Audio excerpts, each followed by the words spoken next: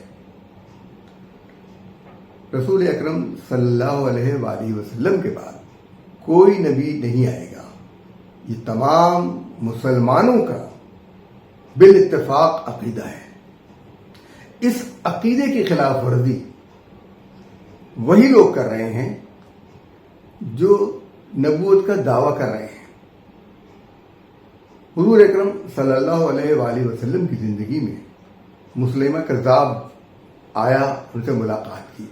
اللہ تعالیٰ اپنے پیغمبر کو آگاہ کر دیتا ہے کہ کیا صورتحال ہونے والی ہے، یہ شخص کیسا ہے. مسلمہ کذاب نے حضور صلی اللہ علیہ وسلم سے یہ فرمائش کی کہ اسے خلیفہ بنا دیا جائے، اپنا نائب بنا لے. رسول اکرم صلی اللہ علیہ وآلہ وسلم نے فرمایا کہ میرے ہاتھ میں تم یہ چھوٹی سی کھجور کی چھڑی دیکھ رہے ہو نا، اس وقت ان کے ہاتھ میں ایک کھجور کی چھڑی تھی، ہلکی سی، ننھی سی.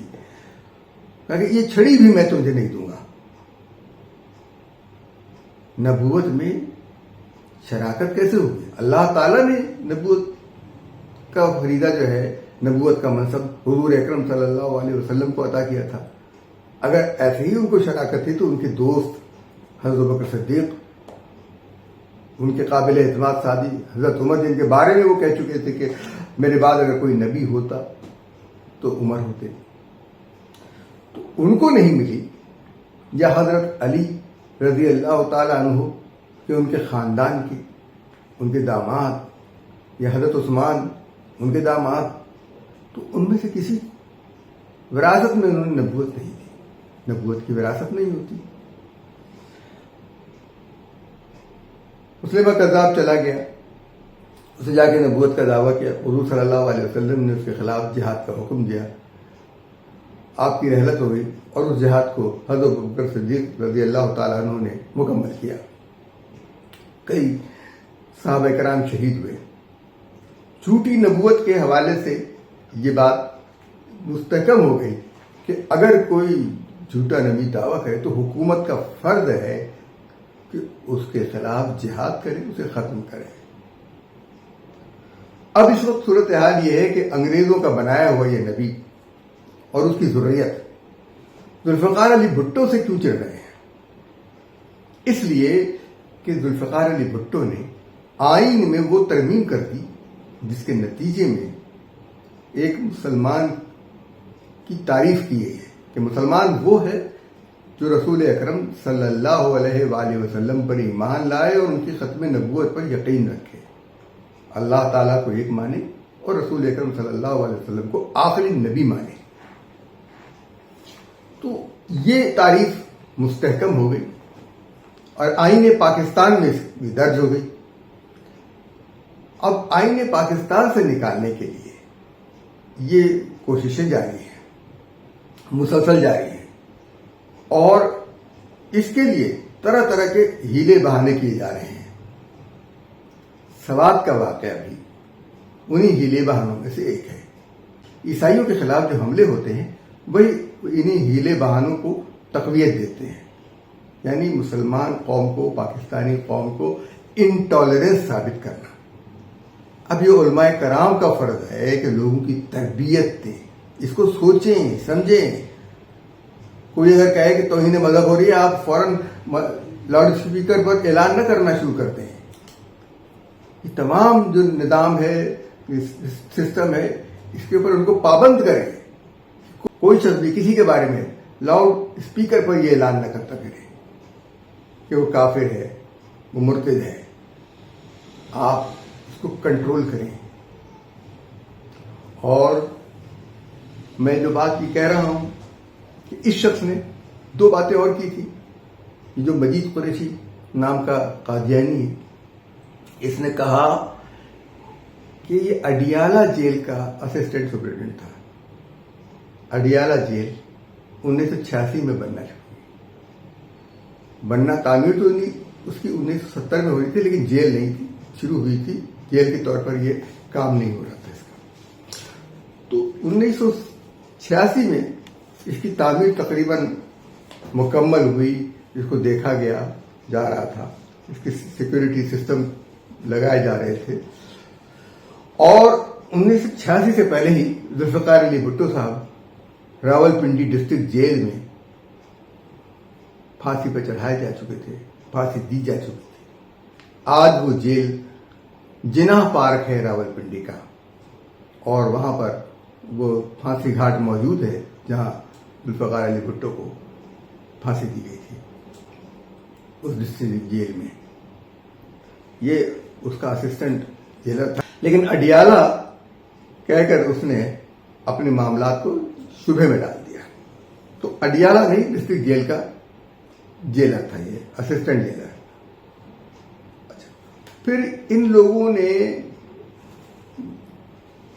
بھٹو کو پھانسی دینے، بہرحال یہ تو ایک برسبیل تذکرہ بات آ گئی۔ قادیانیوں نے پاکستان سے انتقام کی جو کوشش کی تھی، قادیانی پاکستانیوں سے شروع سے انتقام لیتے چلے آ رہے ہیں۔